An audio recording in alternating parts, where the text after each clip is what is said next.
esta beatificación de Carlos Acutis, un jovencito de tan solo 15 años de edad, quien se convierte en un testimonio de fe muy profundo para la iglesia, para los jóvenes y también para todos y cada uno de nosotros. Digamos al Señor que ojalá este ejemplo de este muchachito nos ayude a nosotros a entender que la vida no se trata simplemente de vivirla, de pasar simplemente, de comer, de dormir, de trabajar, de hacer dinero, de comprar una casa, de comprar un carro, no. En la vida hay que dejar una huella trascendente, que valga la pena, y que muchos nos recuerden por eso. Por eso todos estamos llamados a la santidad, queridos hermanos. Eso es lo más importante, buscar la santidad. Aunque no tenemos la oportunidad de Carlos Acuti de tener 15, 16 años, no importa, en la edad que tenemos y en el lugar donde estemos, todos estamos llamados a la santidad. Que ojalá este espacio que estamos creando no solamente sea para enriquecer nuestra vida doctrinal, que esto es una clase doctrinal porque se trata del catecismo de la iglesia, sino que nos ayude a ese objetivo de buscar la santidad. La santidad, ese es el objetivo principal nuestro. Donde estemos, como estemos, en el lugar donde nos encontremos. Este jovencito nos da un ejemplo muy, muy importante para nosotros. En el nombre del Padre, del Hijo y del Espíritu Santo. Amén. Padre Celestial, en tus manos colocamos este día. Te pedimos que esta instrucción a través del Catecismo de la Iglesia Católica nos lleve al crecimiento espiritual, al fortalecimiento de nuestra fe, a nuestro compromiso como iglesia que somos y también a que nuestro apostolado de la preciosa sangre de Cristo crezca, se difunda, gracias al testimonio que podamos dar todos y cada uno de nosotros.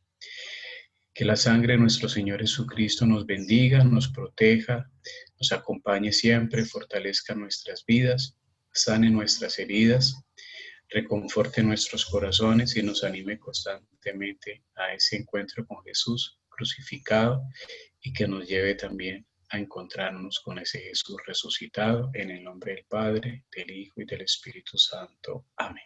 Amén.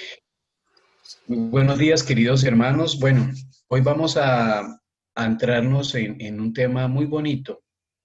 De todos los temas que tiene el Catecismo de la Iglesia Católica, pues todos los temas son lindos, pero hablar de Jesús es algo que a mí personalmente me, me encanta muchísimo y más viendo cómo Jesús no solamente transforma la vida de las personas, sino también cómo transforma la vida nuestra, particularmente la mía. Y ojalá también la de cada uno de ustedes. Hoy nos encontramos en el catecismo, en el numeral 571, donde nos habla de Jesucristo que padeció bajo el poder de Poncio Pilato. Recordemos que estamos hablando de los misterios de la vida de Cristo. Ya vimos el sábado pasado los misterios de la infancia de Jesús. Nos centramos a los misterios de la vida pública de Jesús y, y entrábamos en ese tema de Jesús que ya entra como a anunciarnos esa buena noticia, que todo lo que anhelábamos, como que todo lo que esperábamos, como que todo lo que en el corazón del ser humano se estaba guardando ya empezó a revelarse a través de las enseñanzas de Cristo. Lamentablemente Jesús encuentra una aridez en muchos corazones, una aridez en muchas personas y muchas resistencias, especialmente de aquellos que estaban enfocados exclusivamente en la ley judaica. Y para eso es interesante que nos adentremos un poquito a la historia del pueblo judío. El pueblo judío es uno de los pueblos más antiguos del mundo. Más antiguos del mundo. Su historia está registrada gracias a las Sagradas Escrituras que nos hablan de eso. Hay un autor muy famoso que se llama Flavio Josefo que habla de toda esa tradición del pueblo judío Y el pueblo judío, pues es el pueblo donde nace Jesucristo, y es un pueblo cuyas tradiciones, no solamente religiosas, sino culturales, son muy fuertes.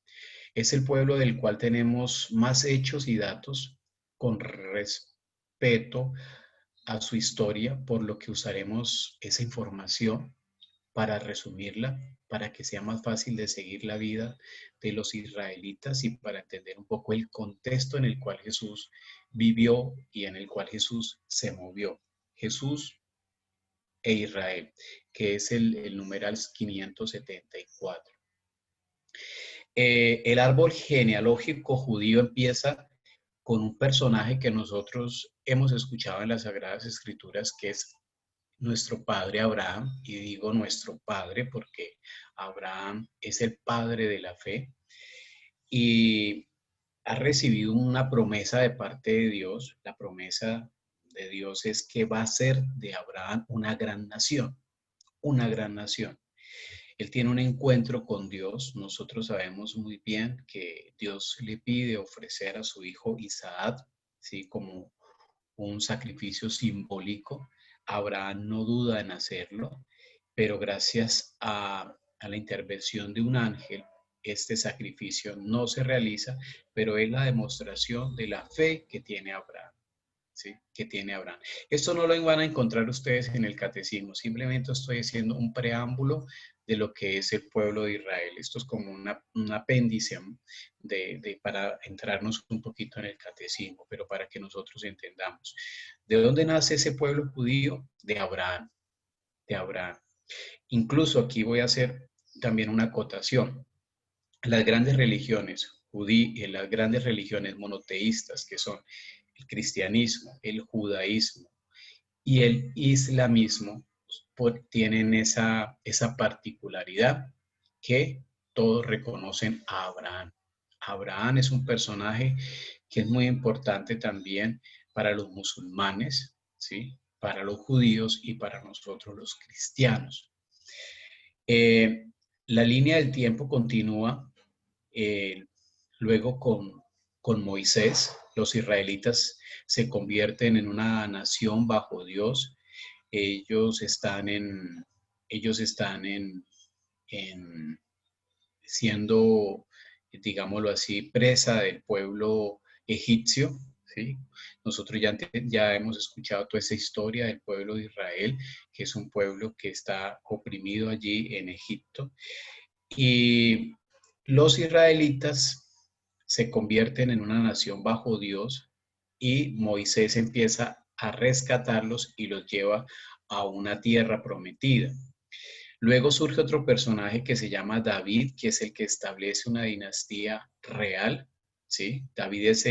Moisés es el que los saca de esa opresión del pueblo egipcio y es David quien los conforma como pueblo.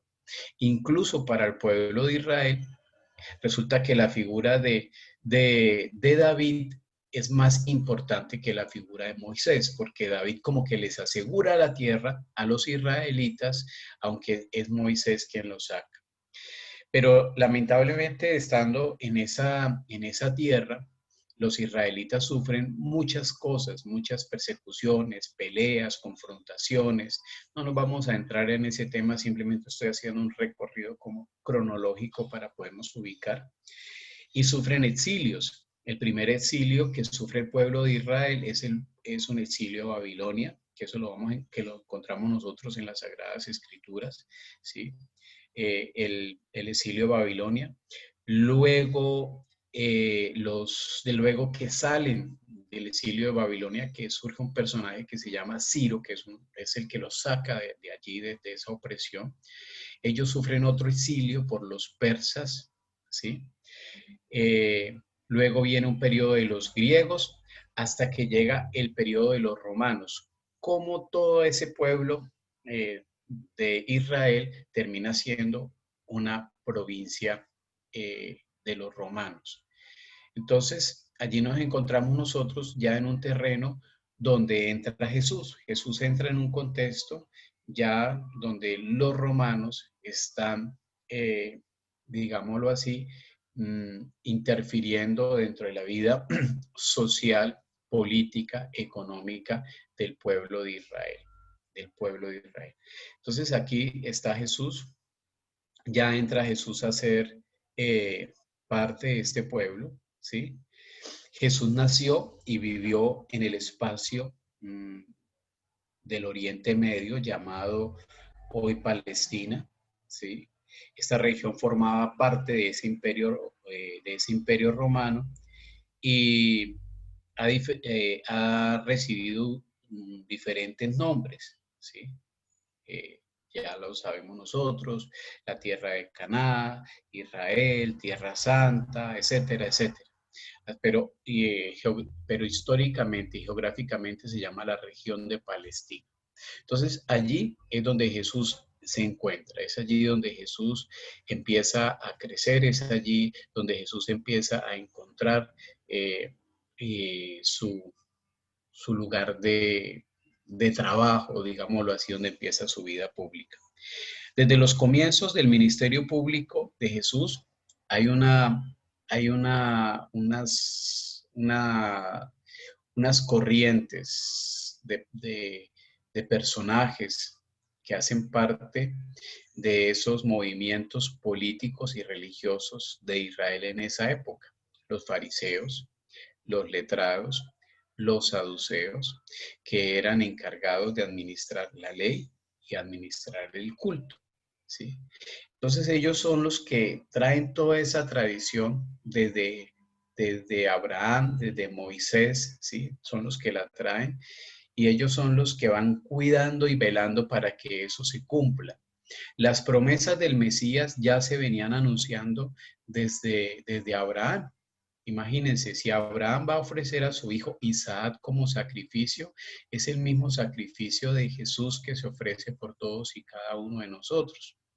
Y además de eso, están también los profetas, ¿sí? Que van acompañando toda todo este anuncio desde Isaac y todos, desde Isaías, que van acompañando todo este anuncio de la llegada del Mesías. Entonces, ellos van guardando todas esas tradiciones. Para los judíos radicales es muy importante el templo, es muy importante el culto, es muy importante el cumplimiento de la ley mosaica y no se puede salir de eso. Incluso no creamos que simplemente eran los 10 mandamientos de Moisés, sino eran una cantidad de preceptos y una cantidad de normas y una cantidad de leyes que tenía el pueblo de Israel. A eso es lo que se va a enfrentar Jesús, con esas tradiciones antiguas, con esas tradiciones que el pueblo de Israel ha venido manteniendo. Y jamás, jamás, jamás Jesús viene a abolir esa ley y a abolir el culto. Jamás. Lo que quiere Jesús, y ya lo hemos escuchado en los evangelios, es hacer que eso se cumpla. Y viene a introducir el mandamiento del amor. Todo eso tiene una fundamentación si realmente nosotros lo cumplimos desde el corazón y si realmente hay amor para vivirlo y si no, no. Y otra cosa importante que Jesús viene a rescatar la dignidad del ser humano que se había perdido también, porque se había puesto por encima de la dignidad del ser humano el cumplimiento de la ley y el cumplimiento del culto. Eran bastante radicales. El radicalismo con el que se encuentra Jesús es bastante fuerte. Entonces, más o menos para que nosotros entremos en ese contexto, o sea, tampoco para los letrados, fariseos, saduceos, fue fácil entender y comprender que Jesús viniera y dijera que era el Mesías, o sea, les tumba absolutamente todo su parafernaria que ellos tenían y todas estas cosas que ellos venían cuidando y que venían manteniendo, no logran ubicar a Jesús allí, no logran meter a Jesús allí, porque lamentablemente ellos habían utilizado mucho de estas leyes, muchas de estas normas, muchos de estos preceptos para su beneficio personal. que es lo que Jesús más adelante empieza a criticarles, ¿no? Incluso el templo lo habían convertido no en un lugar de oración, sino en un lugar de comercio, donde venían, comercializaban, eh, vendían las prebendas, en fin. Entonces Jesús empieza a encontrar unas fracciones dentro de estos movimientos religiosos que no están de acuerdo ni con lo que se había dicho anteriormente, ni con lo que viene a plantear en lo que viene a replantearnos Jesús. Entonces Jesús empieza a encontrarse con la ley. Primero, Jesús en el Sermón de la Montaña hace una advertencia solemne presentando la ley dada por Dios en el Sinaí con ocasión de la primera alianza, a la luz de la gracia de la nueva alianza. Jesús nunca, como les decía hace un momento, nunca vino a abolir la ley. Él siempre hacía una conexión con los profetas, siempre había una conexión con Moisés, con Abraham, con esa tradición del pueblo antiguo, del pueblo de Israel. Siempre Jesús se conectó con la idea del pueblo de Israel. Jesús lo que venía era renovar todo eso que ellos lamentablemente habían dejado de cumplir, habían dejado de establecer. Como ocurre, se habían relajado totalmente, se habían relajado totalmente. Jesús, el Mesías de Israel, por lo tanto, el más grande en el reino de los cielos, se debía sujetar a la ley cumpliéndola en su totalidad hasta en sus menores preceptos. Recordemos que los padres de Jesús cumplieron a cabalidad todos los preceptos que establece la ley judía. Llevaron a Jesús a la circuncisión, lo presentaron ante Simeón, ¿sí? Hicieron todo lo que la ley judía pedía para un niño y para un jovencito. Entonces, Jesús jamás se salió de eso. Jesús jamás se salió de eso. Fue muy respetuoso del cumplimiento de esa ley. El cumplimiento también de la ley llevó a que Jesús encontrara que lamentablemente por encima de, por debajo más bien de esta ley estaba el ser humano y se había perdido la esencia del amor, la esencia del amor. Jesús quiere darle plenitud a esa ley sobre la importancia. ¿Qué es más importante, el hombre o el sábado? Acuérdense ustedes que hay muchas confrontaciones entre Jesús y precisamente los maestros de la ley, quienes establecen que es primordial el cumplimiento de las normas y que el ser humano estaba en segundo lugar. Jesús viene a decir, bueno, todo esto hay que cumplirlo, pero es importante que entendamos que todo eso tiene que pasar por la ley del amor. Por eso Jesús resume la ley mosaica en su bello mandamiento de amar a Dios y amar al prójimo. Ahí se resumen los 10 mandamientos. Si yo amo a Dios, ¿sí? No juro su santo nombre en vano, santifico las fiestas, ¿sí? Eh, si yo amo a los demás, pues honro a mi papá, honro a mi mamá, no mato, no robo, no tengo pensamientos impuros hacia la persona que no es mi esposa o mi esposo, ¿sí? En ese mandamiento Jesús resume los demás. No hay nada nuevo, o sea, es como volver a actualizar esos 10 mandamientos, pero resumido en el amor. Lo nuevo es el amor, que lamentablemente los judíos radicales no estaban viviendo y que estaban imponiendo unas cargas muy pesadas sobre las personas. Imagínense ustedes en un territorio donde había pobreza, donde había escasez, donde hay la parte geográfica es bastante complicada, donde habían limitaciones de grandes situaciones para las personas, limitaciones físicas, limitaciones de comunicación, limitaciones geográficas, en fin. Y además de eso, le añadimos que no era un pueblo libre, sino que además tenía que rendirle tributo a un imperio romano que, que estaba que le importaba cinco el cumplimiento de la ley y del culto y todas estas tradiciones del pueblo de Israel, porque el pueblo romano era un pueblo pagano y tenía sus dioses, ¿sí? Tenía sus dioses. Entonces, era un pueblo que le respetaba a los judíos que cumplieran sus preceptos del culto y de la ley, ¿sí? Pero no estaban interesados en conocer absolutamente nada de su Dios, nada de Abraham, nada de los profetas, nada de los patriarcas, nada de Moisés, simplemente sacarles un provecho económico, era el interés. Y además la veían como una provincia pobre, ¿sí? El que mandaban para allá de gobernador, ¿sí? O el que mandaban allá de administrador, pues era como una especie de castigo, porque pues no era mucha la riqueza que se podía extraer de allí, pero era un punto estratégico para llegar a otros lugares de todo el Medio Oriente, ¿sí? Entonces era más bien como un punto estratégico importante para los romanos.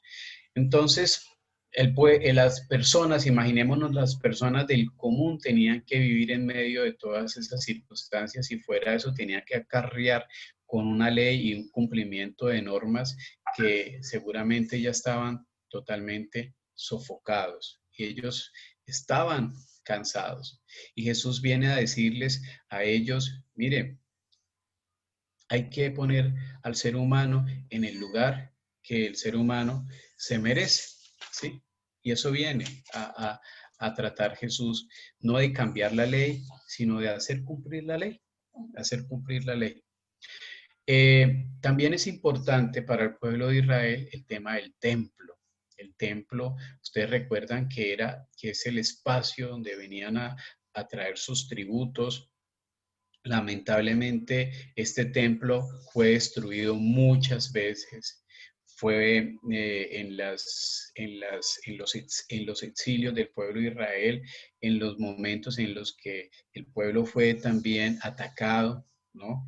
Fue atacado muchas veces, fue saqueado el templo, del templo de Jerusalén, fue saqueado en varias oportunidades, destruido en varias oportunidades. Incluso lo que hoy en día queda es un murito que se llama comúnmente conocido como el Muro de las Lamentaciones,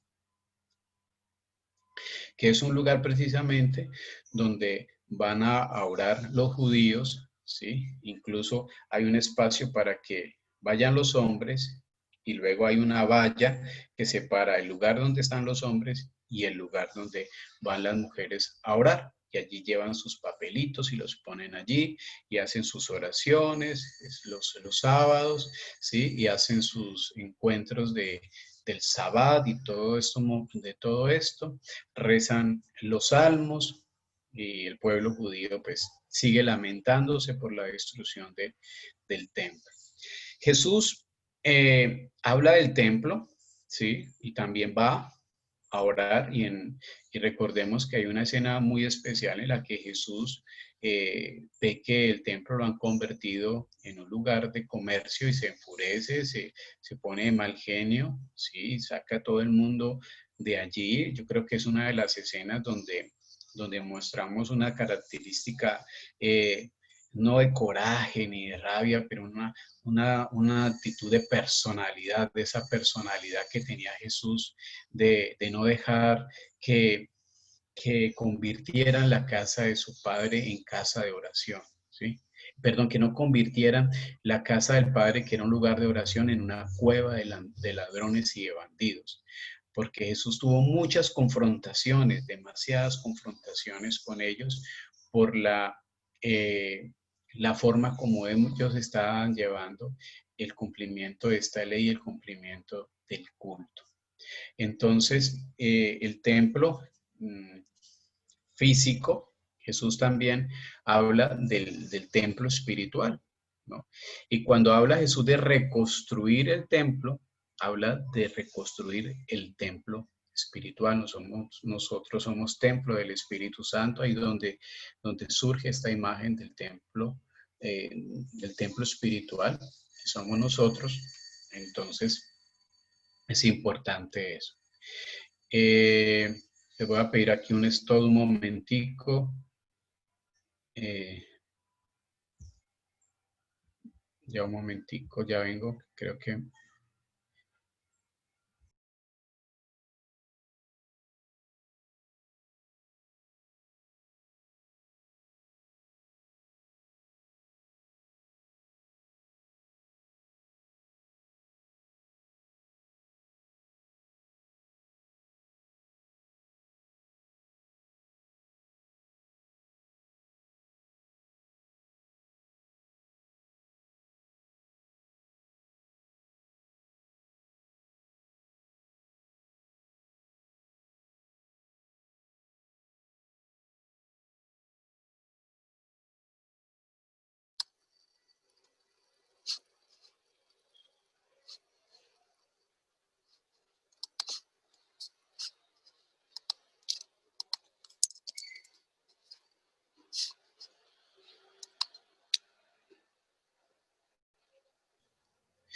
Bueno, qué pena, es que estaban aquí que acababan el timbre en la casa cural y parecía que no hubiera nadie, pero aquí le toca a uno de todo, ¿no? Repicar, estar en la procesión, bueno, esta es la tarea de uno como párroco, discúlpenme.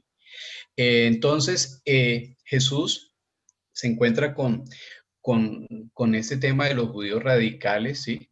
Y empieza ya a hablarles del tema de una parte interior de nosotros los seres humanos, de ese templo que tenemos que cuidar, que tenemos que fortalecer, que tenemos que alimentar. Jesús y la fe de Israel en el Dios único y Salvador. La, la, la fe del pueblo de Israel, pues es una fe monoteísta. Mono significa una, ¿sí? Una fe, una sola fe en Dios, ¿sí? Y esto hace que, que esa fe en Dios sea una fe en la cual Jesús empieza a hablarles al pueblo de Israel, no como el Dios escondido, como el Dios que estaba por allá, detrás de los extramuros del Santo Santorum, sino que ese Dios que el pueblo de Israel tenía tanto miedo, tanto temor, es un Dios y empieza Jesús a revelarnos algo nuevo, algo maravilloso, algo que para muchos causa eh, eh, como como escalofrío y nos dice Jesús, Dios es Abad, es decir, Dios es Padre, Dios es Padre. Esa es la revelación más grande que Jesús viene a darnos y a darle al pueblo de Israel. Pues obviamente quienes estaban administrando esa ley y ese culto y ese Dios que ellos tenían por allá tan escondidos y que venga Jesús y los saque y les diga, mire, Dios es un Dios que es Padre. Y además un Padre bondadoso, misericordioso, que perdona nuestros pecados, un Padre que nos corrige y un Padre que nos ama y que quiere que todos nos salvemos. Y empieza Jesús a abrir la posibilidad para que muchos que estaban en el pueblo de Israel, oprimidos, abandonados, eh, los pobres del pueblo de Israel, ¿sí? Los abandonados del pueblo de Israel empiecen a abrirse a esta gran posibilidad de que ellos también pueden hacer parte del reino de Dios. Entonces, esta nueva idea que Jesús empieza a dar al pueblo de Israel, a revelar que Dios es Padre, pues empiezan las complicaciones para Jesús. Entonces, en resumidas cuentas sobre esto que hemos venido hablando, Jesús no abolió la ley del Sinaí, jamás la abolió, sino que la perfeccionó y vino a darle carne a esa ley, vino a decir ese ser humano que hemos puesto, le hemos puesto tantas cargas pesadas, ese ser humano tiene posibilidades. Por eso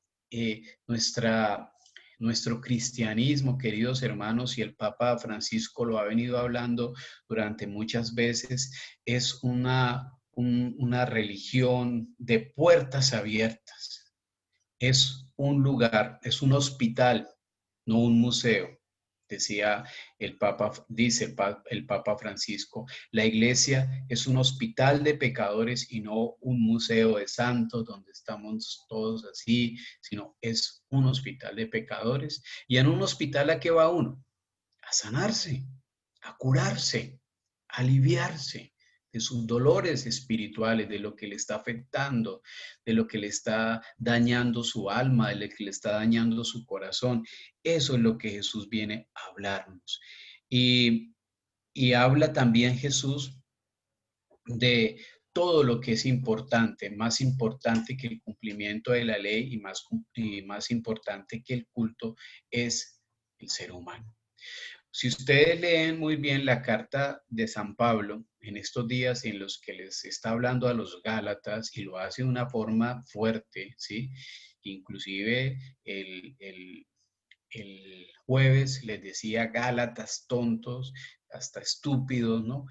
Es fuerte la carta de San Pablo a los Gálatas. Ayer les hablaba de eso. Dice, maldita la ley, ¿sí? Porque no es la ley, sino es la fe. Y empieza San Pablo a rescatar la figura de Abraham. ¿Qué nos dio nuestro padre Abraham? La fe. Y esa fe es la que nos permite reconocer que Jesús es el Hijo de Dios. Por eso encontramos también ayer un evangelio donde Jesús está siendo atacado por sus contradictores.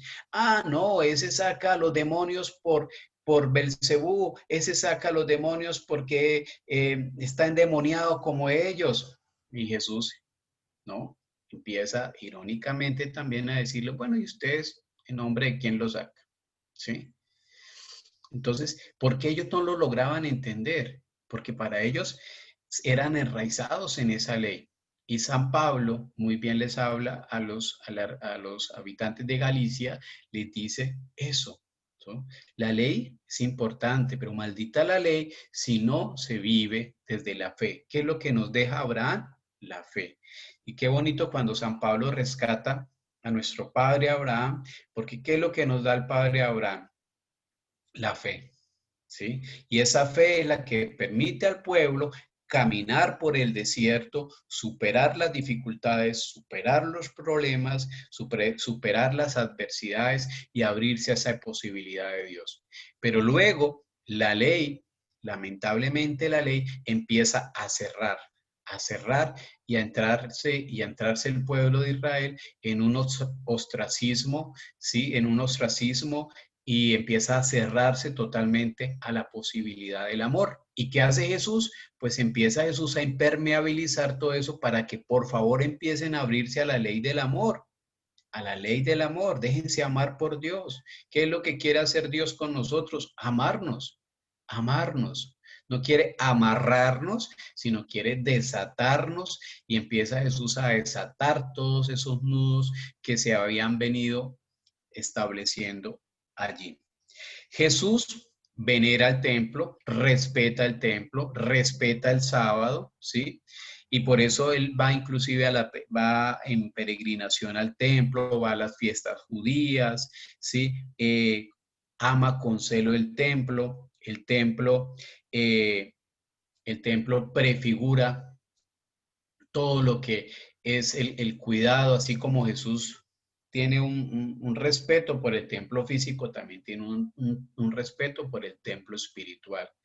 Y Jesús precisamente habla de esa destrucción del templo en el sentido de todas las cosas que amarran, que aferran al ser humano, que no le permiten ser libres para que pueda Dios hacer mella allí en ese templo. Jesús realizó obras como el perdón de los pecados, que lo revelaron como el Dios Salvador. Algunos judíos que no le reconocían como Dios hecho hombre, veían en él a un hombre que se hace Dios y lo juzgaron como un blasfemo. Entonces, Jesús empieza, por eso les decía, la gran revelación de Jesús es decir, que Dios es Padre, que Él es de la misma naturaleza del Padre y lo empiezan a juzgar porque, según ellos, Jesús está blasfemando. Entonces, esto no lo encontramos en esta parte. Luego ya en el numeral 595 vemos el tema de Jesús que murió crucificado y el proceso de Jesús. Divisiones de las autoridades judías respecto a Jesús. Hay algunos que ven en Jesús al Mesías, inclusive ya algunos empiezan a dejarse tocar por esas bellas palabras de Jesús. Hay algunas confrontaciones entre los saduceos, hay alguna confrontación entre los fariseos, hay alguna confrontación entre ellos mismos y algunos están de acuerdo con las enseñanzas de Jesús, otros no. De ahí encontramos nosotros unas confrontaciones entre ellos. Los judíos no son responsables colectivamente de la muerte de Jesús. Esto hay que tener mucho cuidado porque algunos dicen, no, que los que mataron a Jesús fueron los judíos. No, fue una rama de esos judíos radicales, quienes lo condenaron porque pues ellos tenían, es interesante eso, ¿no? O sea, los romanos eran como los que administraban políticamente esta región de Palestina, pero los romanos respetaban las leyes judías que habían entre el pueblo judío, ¿sí? Entre el pueblo de Israel. Ellos respetaban eso. Habían unas leyes judías, ¿sí? Que ellos no tocaban. Por ejemplo, que ellos no podían matar a nadie, ni crucificar a nadie. La crucifixión era una ley romana y era un castigo de los romanos, más no de los judíos, ¿sí? ¿Y por qué se crucificaba a una persona? O por ladrón o porque iba en contra del César. Entonces, los encargados de, de administrar esta ley judía pensaron, bueno, ¿de aquí acusamos a Jesús? ¿De que sea el Mesías? Pero Poncio Pilato dice, no, pero ¿esto qué tiene que ver conmigo? Eso es de ustedes, eso es de sus normas, de sus leyes, eso no atenta contra el imperio romano, no va en contra de nuestras normas romanas. Entonces le dijeron, no, es que Jesús está levantando una revolución, es que en el grupo de Jesús hay unos guerrilleros que quieren levantarse contra el pueblo contra el imperio romano.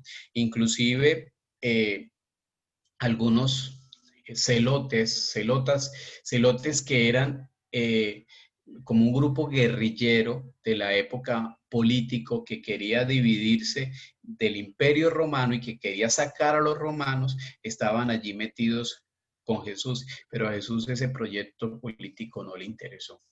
Cuando le dijeron, venga señor, venga y nos ayuda y aquí esta corriente religiosa, espiritual que usted está manejando, nos puede ayudar para liberarnos de la opresión de los romanos. Jesús dijo, no, denle al César lo que es del César y a Dios lo que es de Dios. A mí no me van a meter en ese cuento. Por eso Jesús no fue ningún líder político. Y eso hay que tenerlo en cuenta porque muchas veces lo manipulan y dicen que Jesús era un revolucionario político. No, no.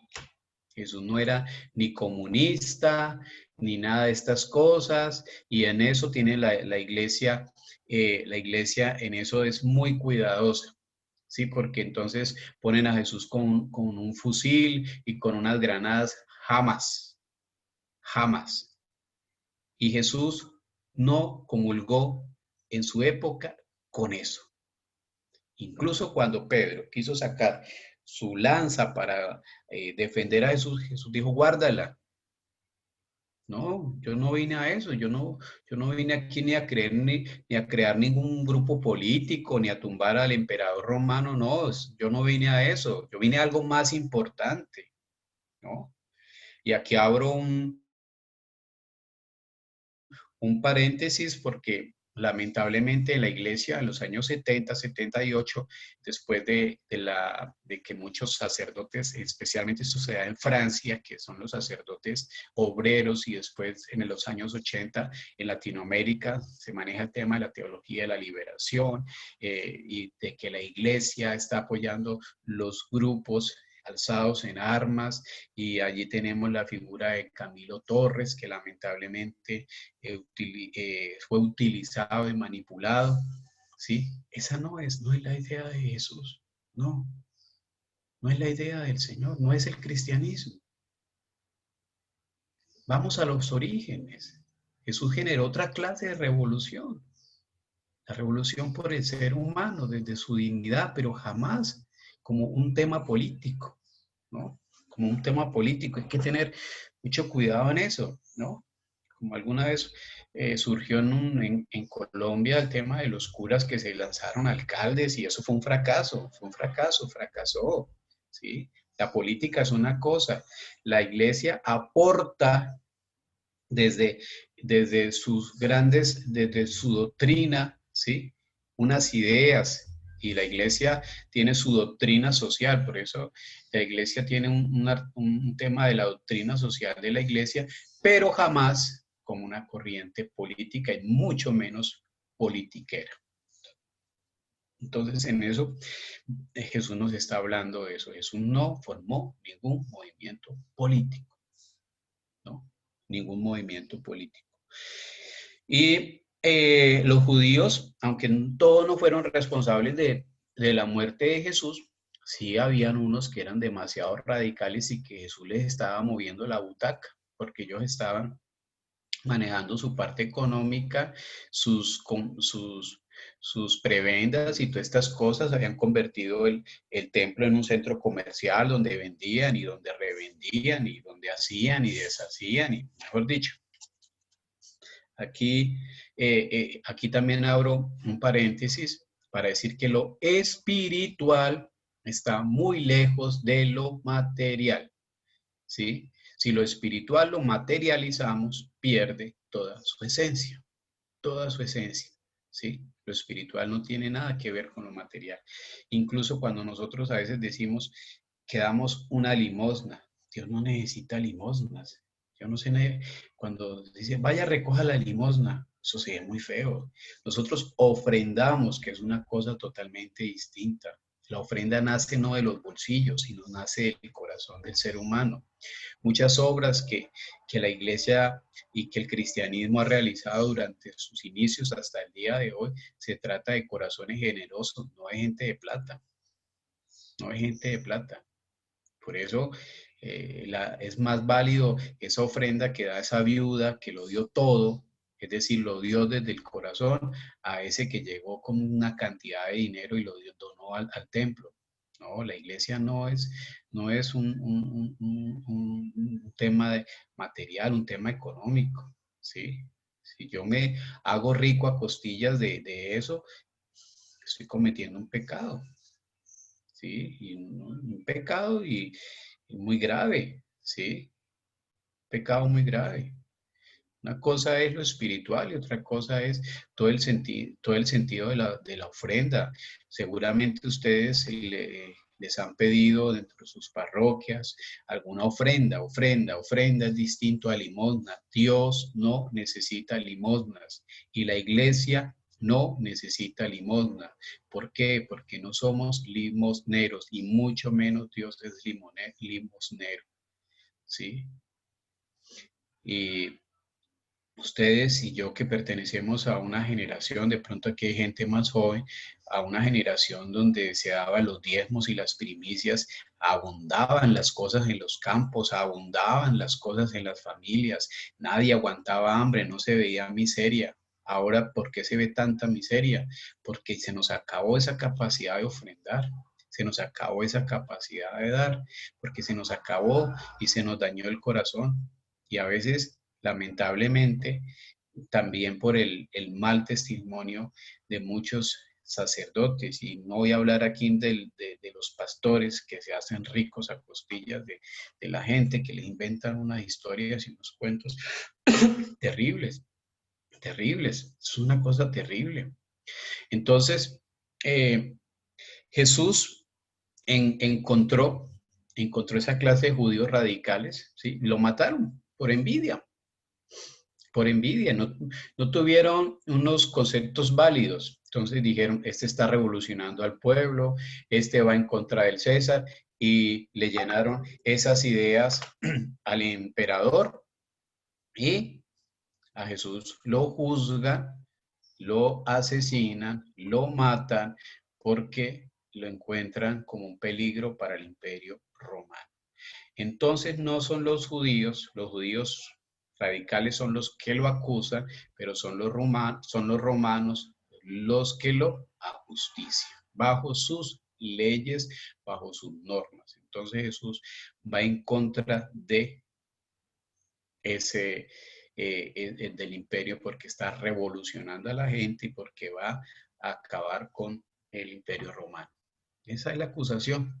Esa es la acusación. Y dentro del movimiento judío lo acusan de que es un blasfemo, de que es una persona que está diciendo que es el rey de los judíos, que es el Mesías dentro de las normas judías. Lo acusaron así, pero frente a los romanos, que era un revolucionario. Eh, todos los pecadores fueron autores de la pasión de Cristo, nos dice el catecismo en el numeral 598. Jesús asume una visión de llevar todos nuestros pecados, todas nuestras debilidades, ¿sí? Y asume esa pasión, asume ese reto de morir en la cruz por todos y cada uno de nosotros que somos pecadores. La muerte redentora de Cristo en el designio de salvación. Jesús entregado según el preciso designio de Dios. El sacrificio de Jesús es un sacrificio de amor. Es un sacrificio en el cual Jesús se da y se ofrece por todos y cada uno de nosotros. Es la nueva ofrenda que, que, que el Cordero degollado, el que se ofrece por la remisión de nuestros pecados. Aunque nosotros no estuvimos allí, queridos hermanos, aunque nosotros no participamos de ese Viernes Santo, seguramente también nuestros pecados, nuestros errores, nuestras faltas, hacen que Jesús muriera en la cruz, ¿no? Pero esa muerte redime al ser humano, levanta al ser humano, porque Dios tiene compasión de nosotros, nos perdona nuestros pecados, y a través de esa muerte de nuestro Señor Jesucristo, el Señor redime a la humanidad. ¿Por qué? Porque también hay corazones buenos, también hay corazones, y en la época de Jesús los hubo. Y hubo personas que lo quisieron, que lo amaron muchísimo, personas que se convirtieron, personas que cambiaron totalmente su vida, su existencia al ver a Jesús, personas que no volvieron a ser los mismos, personas que cambiaron totalmente su existencia, se enamoraron de Él. Por eso yo hacía un paréntesis al comienzo de esta catequesis de este niño, quien en la Eucaristía se enamoró completamente de Jesús. Ustedes saben muy bien la historia de él, de un niño que estudió todos los milagros eucarísticos, bueno, todos no, pero más de 100 milagros eucarísticos, y eh, empezó a transmitir ese mensaje a través de los medios de comunicación. Qué bonito que nosotros podamos encontrar personas así. Nosotros estamos llamados a eso, hermanos. Ustedes tienen hijos, ustedes tienen jovencitos en sus casas, decirle a los niños, miren, en la vida todo no es reggaetón, no todo es diversión, no todo es el computador, no todo es juego. Podemos buscarles otras alternativas totalmente distintas, nuevas. Y eso es lo que pasa con Jesús. Jesús cambia la vida de tantas personas. Jesús cambia el corazón de tantas personas. ¿Sí? Y Jesús está vivo y presente con nosotros y nos acompaña siempre y está allí motivándonos. ¿Sí? Eh, Toda esa muerte de Jesús es una muerte redentora. Una muerte redentora, es una muerte de redención de la humanidad. Eh, a los pies de la cruz de Cristo está la Santísima Virgen María, quien acompaña silenciosamente todo ese proceso, quien acompaña silenciosamente todo ese dolor de su Hijo. Por eso, sea una oportunidad por todas esas madres que acompañan el dolor también de sus hijos, del sufrimiento de sus hijos. Qué bonito. Ténganlo por seguro que esas oraciones, incluso que a veces se hacen en silencio, o esas palabras que muchas veces tienen que guardarlas en sus corazones, es también el reflejo del dolor de la Santísima Virgen María. Cristo se ofreció a su Padre por nuestros pecados. Cristo se ofreció por toda la humanidad, nos dice el credo. Jesús acepta libremente el amor redentor del Padre. La muerte de Cristo es el sacrificio único y definitivo. Cristo murió por nuestros pecados. Ahí estamos reflejados todos y cada uno de nosotros. Yo les decía a ustedes cómo Dios nos da un niño, ¿sí? Cuando estamos en Navidad, felices, nació el niño Jesús, y nos muestran el niño recién nacido y todo el mundo feliz. ¿Sí? Dios, ese es el amor de Dios. Dios nos da ese niño. ¿Y nosotros qué le entregamos? Nosotros le entregamos al crucificado. Nosotros le entregamos el rostro de nuestro Señor. ¿Sí? Nosotros le entregamos un rostro de un niño que terminó sufriendo, que terminó padeciendo tantas cosas. Y es precisamente parte de la espiritualidad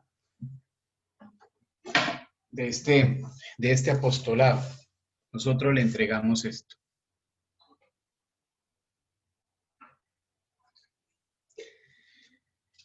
A Dios. Esa es la respuesta. Dios nos da un niño lindo, hermoso, ¿sí? Un rostro angelical, lleno de esperanza, y nosotros le devolvemos este rostro. Este rostro refleja la humanidad, el desprecio, el odio, el rencor, la envidia, el, el deseo de venganza. Ese rostro refleja eso, eso. Pero ese rostro también refleja la entrega de este hombre tan importante para nosotros. Si nosotros no reconocemos a Jesús como el hombre más importante en la historia de la humanidad, entonces ¿a quién?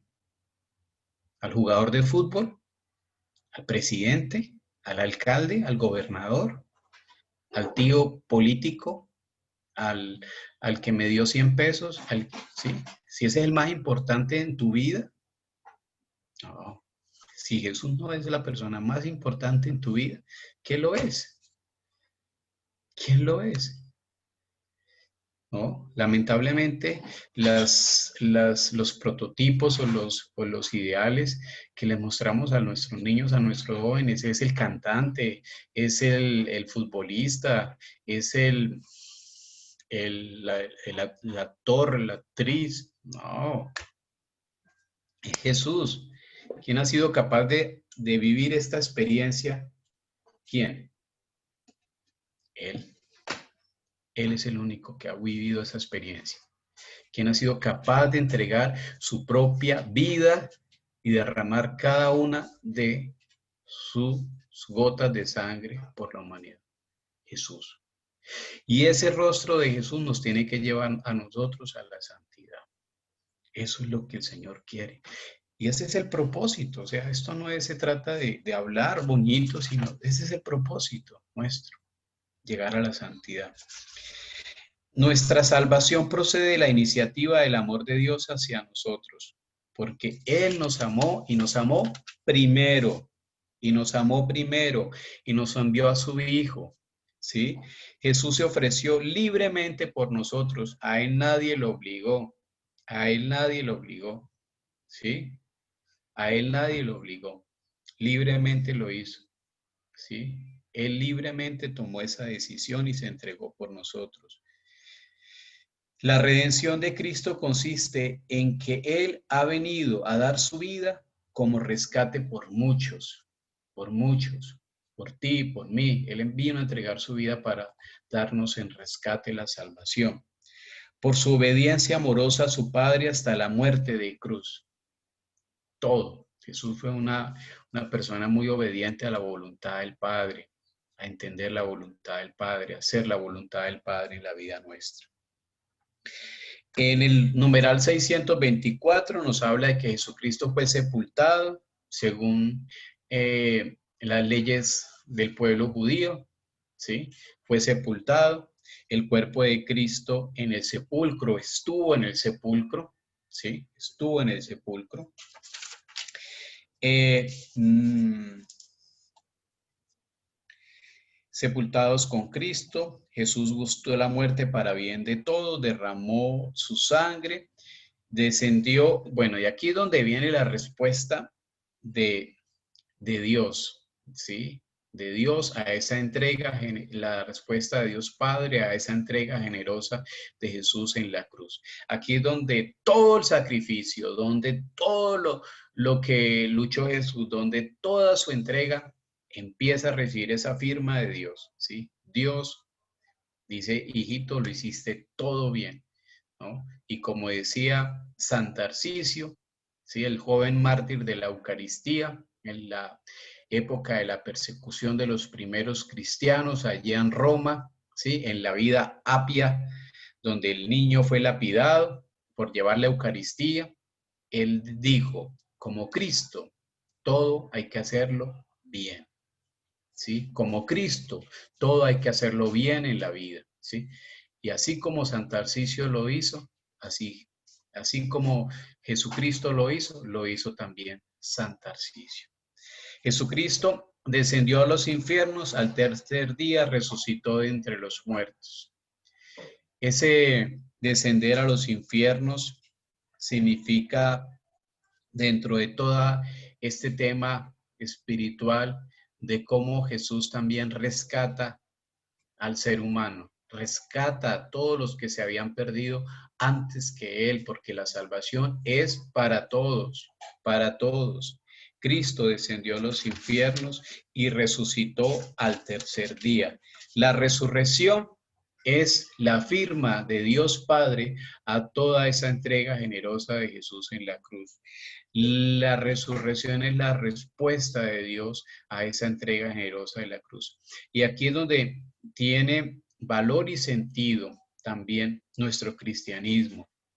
Nuestro cristianismo no muere con Jesús en la cruz. Nosotros no estamos siguiendo a un muerto, a un muerto. Lamentablemente, nuestras tradiciones latinoamericanas, cuando celebramos la Semana Santa, para muchas personas la Semana Santa termina el Viernes Santo, ¿sí? Aquí en Colombia hay un santuario muy famoso que es el Santuario de Monserrate en la ciudad de Bogotá, a 2.600 metros sobre el nivel del mar, un santuario muy visitado donde hay una imagen icónica muy importante, ¿sí? Entonces, muchas personas suben a ese cerro de Monserrate el Viernes Santo y a veces nosotros como latinoamericanos nos quedamos únicamente con el dolor y con el sufrimiento, con la cruz. Pero todo tiene un sentido en la resurrección. Lo maravilloso del cristianismo es que nuestro Señor ha resucitado. Ese es el regalo más maravilloso que Dios nos ha dado. Además de entregarse por nosotros, la resurrección. O sea, tenemos el premio mayor, nos perdona los pecados y fuera de eso nos dan la posibilidad de seguir viviendo, de seguir existiendo, de estar presentes con el Señor. La resurrección es el sentido y el valor del cristianismo. Es lo que le da el sentido al cristianismo. No nos quedemos únicamente con la cruz, no nos quedemos únicamente con el dolor y el sufrimiento, sino vivamos la resurrección, esa es la alegría. Por eso el sábado santo es un día de alegría, de fiesta, porque no gana el asesino, gana la víctima, no gana el deshonesto, el tramposo, el que va por el camino del mal, nunca gana, gana el bueno, el honrado, el que hace las cosas bien, el que siempre está en el camino de Dios, ese es el que gana. Y todo ese tema de la resurrección es eso, es eso. Es la respuesta maravillosa de Dios para todos y cada uno de nosotros. La resurrección, queridos hermanos. Entonces, bueno, vamos a dejar hasta aquí el tema de la resurrección y vamos a abrir espacios a algunas preguntas que puedan tener ustedes. No solamente preguntas, si alguien quiere dar algún aporte de su propia experiencia, de algo que de pronto ha vivido, alguna otra cosa que nos pueda enriquecer a todos, bienvenidos. Bueno, para esto disponemos de la herramienta en el Zoom, de que puedan levantar sus manitos. Hay una manito allí en la aplicación para que usted la pueda levantar y hace su pregunta o hace su intervención.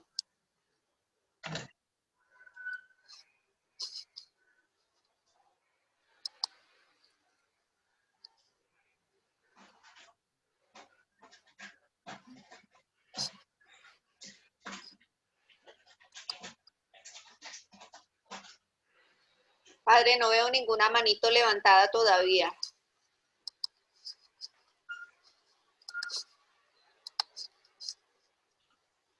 Ah, César. Nuestro infaltable César. Muy Dale. bien. Muy buenos días, Padre. Buenos días a todos. Buenos días. Sangre preciosa de Jesucristo. Sálvanos a nosotros y al mundo entero.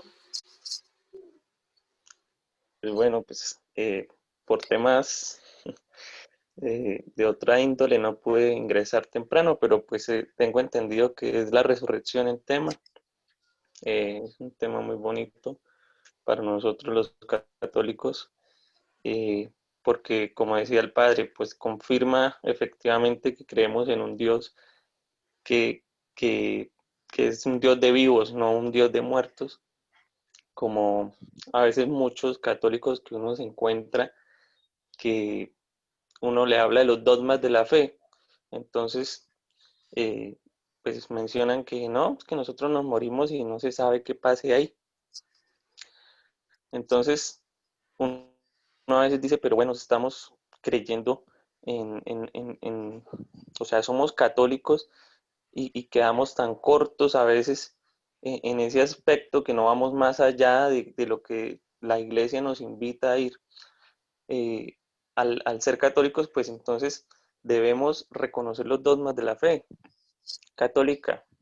Entonces, a veces uno encuentra ese tipo de personas y uno dice, pero bueno, la iglesia enseña esto y esto, o sea, nosotros morimos, vamos a un juicio particular, en ese juicio particular, pues entonces definimos nosotros mismos, porque somos nosotros mismos los que vamos con nuestras obras ante la presencia del Señor, y al final, cuando el Señor venga en su venida gloriosa, ahí es donde resucitaremos en cuerpo y alma, que fue lo que Él hizo ya y fue el primero en hacerlo.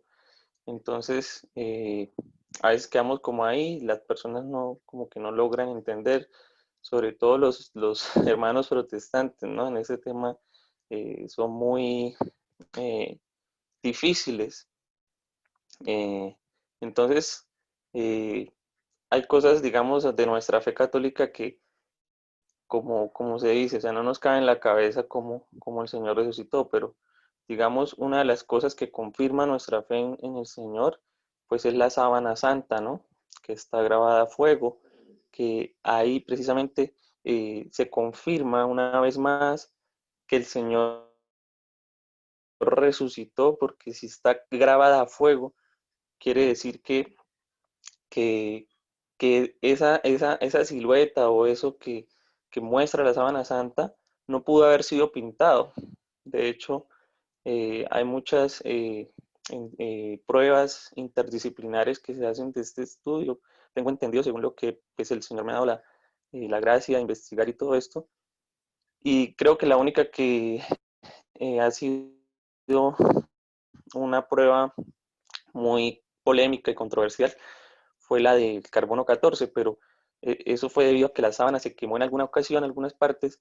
Entonces la prueba del carbono 14 pues hace ver de alguna manera que la sábana santa no corresponde a la época de Jesús, sino que una época más adelante, bueno, etcétera, etcétera. Pero como hay otras interdisciplinas que sí efectivamente confirman cosas que la sábana santa tiene que corresponden al siglo primero.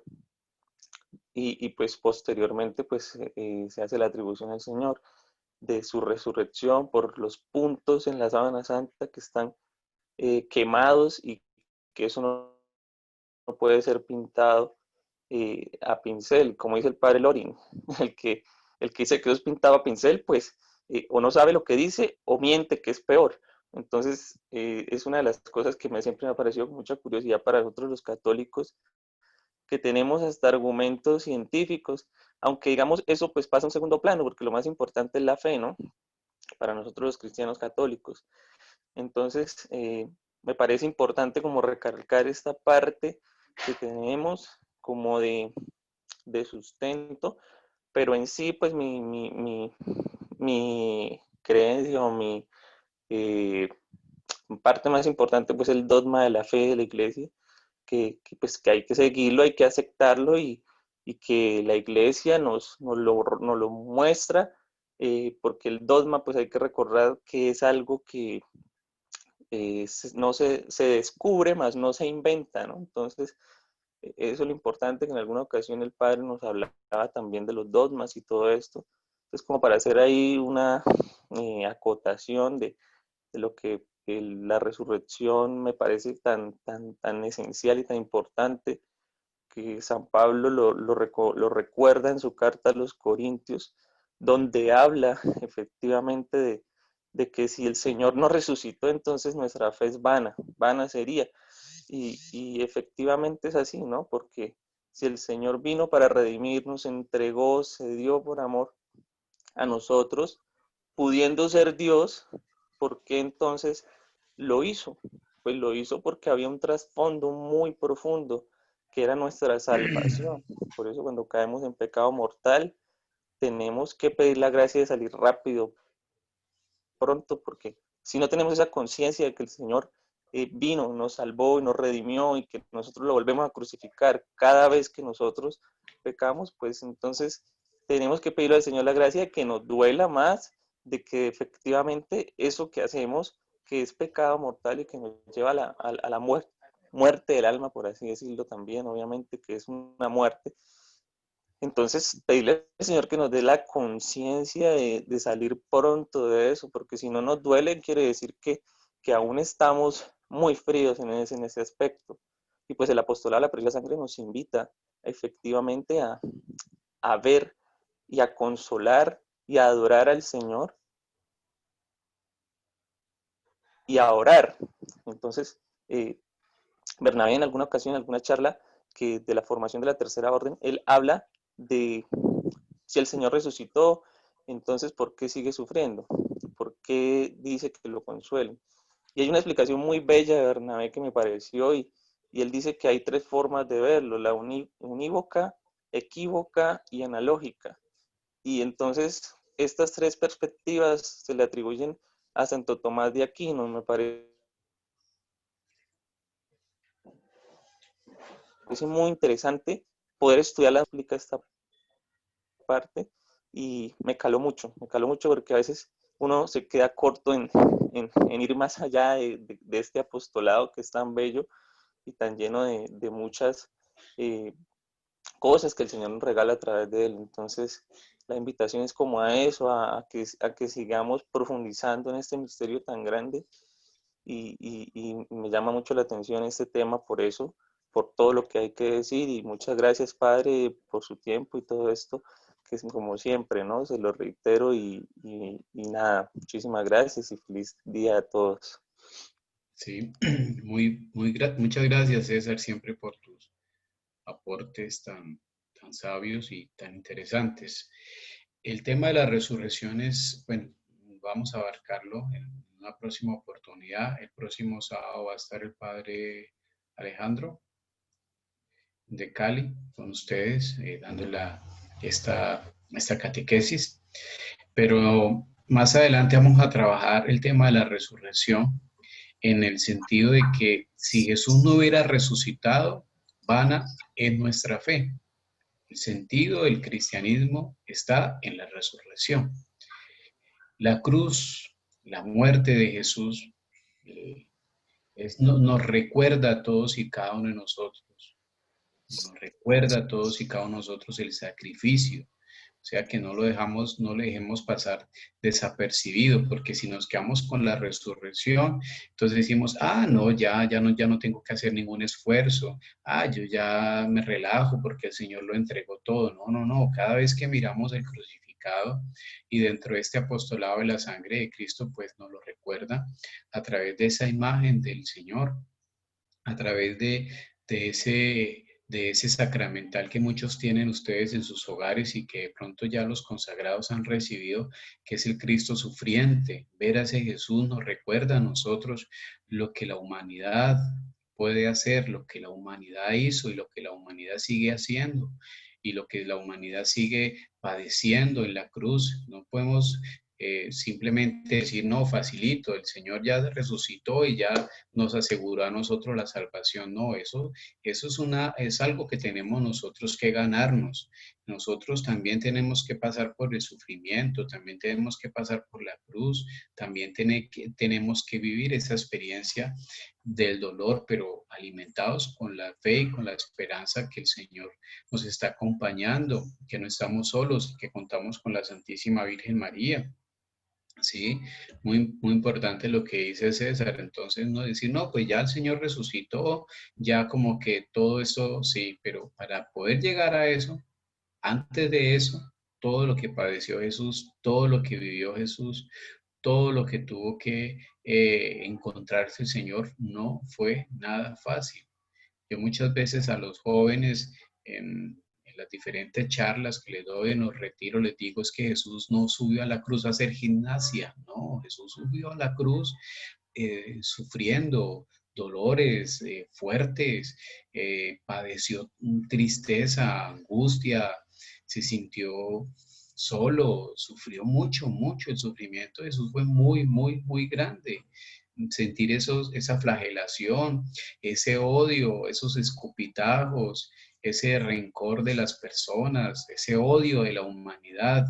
Y allí está reflejado mucho de lo que nosotros somos, de mucho de lo que nosotros vivimos, el rencor que sentimos por el otro, la rabia que sentimos por el otro, cuántas veces hemos sentido desprecio por alguna persona, cuántas veces hemos sentido rencor por alguien. Allí está reflejado eso, en nuestros pecados. Es uno de esos látigos que tocó el cuerpo de nuestro Señor. Entonces, la sangre de Jesús es causada también por nuestro dolor y por nuestros pecados, por nuestras debilidades humanas. Y luego, pues la resurrección es la demostración de que todo también, todo el que se asocia, todo el que se hermana con Jesús y que camina con él en la cruz, también hace parte de este sufrimiento. Allí todo el tema del martirio, todo el tema de los mártires, todo el tema de aquellos que sufren el dolor y el sufrimiento, también por vivir y practicar el mandamiento del amor y las enseñanzas de nuestro Señor Jesucristo. Marta. Sí, padre, está en este momento Carlos y Liliana que ya levantaron la mano, ya les doy paso al micrófono. Listo. Sí. Hola, primero agradecerles muchísimas gracias. Dios les bendiga por toda esta enseñanza con el catecismo, es muy enriquecedor. Bueno, en cuanto a Jesús, compartirles la reflexión, lo que nos decía el Padre. Jesús da vida libremente. Liliana, se te fue el volumen de...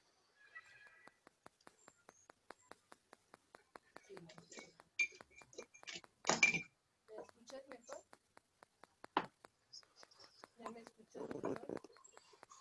Liliana, no se te escucha. Estoy buscando cómo. ¿Sí? ¿Ya me escuchan? Hola. Bueno. ¿Me escuchas mejor? Hola, ¿me escuchas mejor? Ah, sí, ya. Sí. Hola. Gracias. Bueno, compartirnos toda esta enseñanza del catecismo y bueno, compartir también la reflexión, ¿no? Jesús entrega su vida libremente y él en algún momento lo dice, yo entrego mi vida porque yo quiero y yo voy a tomar mi vida porque yo puedo y porque yo quiero. Y esa libertad solamente nace del amor infinito que Él nos tiene y de ese amor infinito que Él mismo dice, no, no hay amor más grande que el que entrega la vida por sus amigos.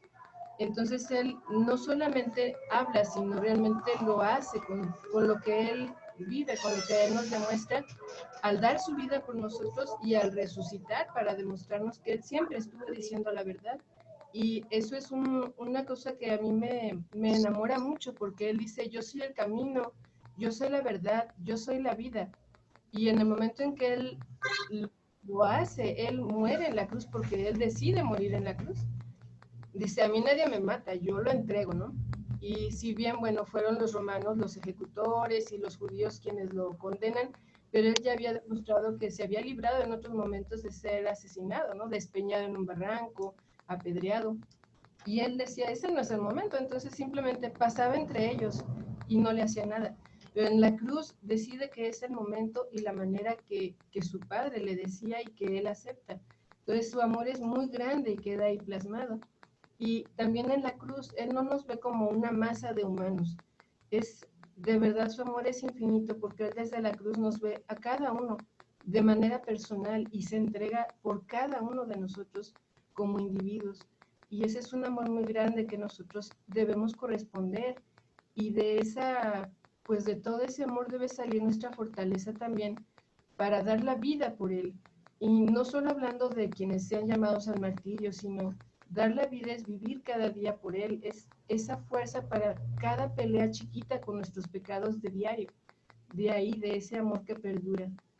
Y pues muchísimas gracias primeramente a Dios por este amor tan grande y a todos ustedes, ¿no? Por permitirnos compartirlo y por vivirlo juntos en este camino. Muchas gracias, Marta. Gracias, Padre.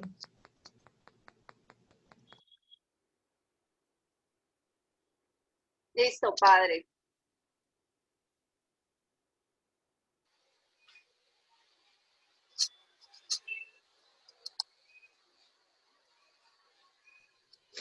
A ti, Liliana, muchas gracias por tu acento. Creo que eres mexicana, ¿no?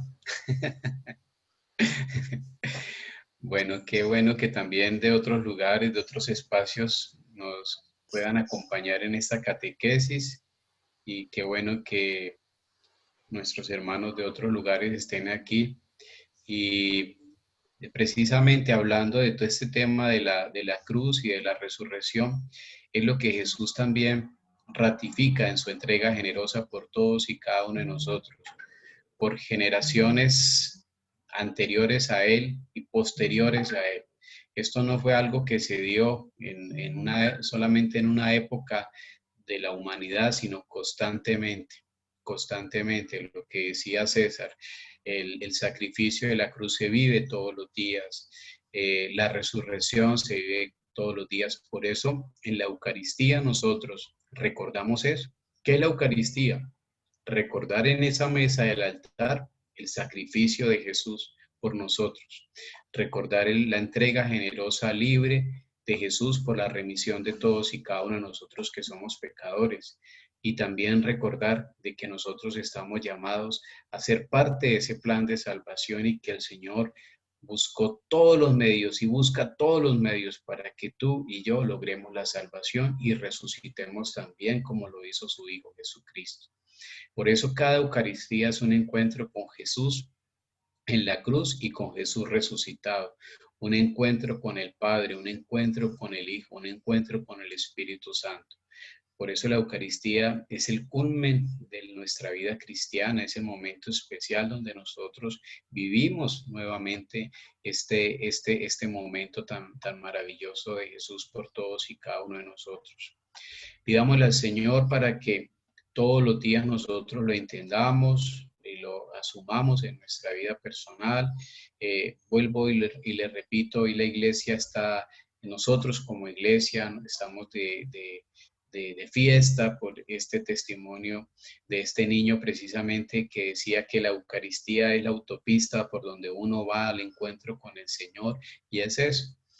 Que no sea la pandemia una excusa para vivir el misterio pascual de nuestro Señor Jesucristo. Y vivamos la Eucaristía, encontrémonos en la Eucaristía con Jesús crucificado, encontrémonos en la Eucaristía con Jesús resucitado, encontrémonos con Jesús allí cada vez que tengamos la posibilidad de hacerlo. Muy bien, que el Señor los bendiga. El próximo sábado va a estar el Padre Alfredo, Alejandro. Alfredo va a estar con nosotros, acompañándonos. La idea es que puedan escuchar ustedes otra voz, otra cara y otra persona que les pueda también ayudar ayudarnos todos juntos en este proceso de catequesis. Nos quedamos en la resurrección. Ojalá no nos quedemos solamente en la cruz y en el sufrimiento, sino que resucitemos también. Pidámosle al Señor que nos bendiga, que nos regale su amor, como siempre lo hace, su misericordia. Muchas bendiciones para ustedes durante esta nueva semana que el Señor les regala. Muchas bendiciones, prosperidad en todas las áreas de su vida. Amén. Señor, derrama tu gracia y tu bendición sobre estos hijos tuyos, que el amor maternal de la Santísima Virgen María también llegue a todos y cada uno de sus hogares, Señor.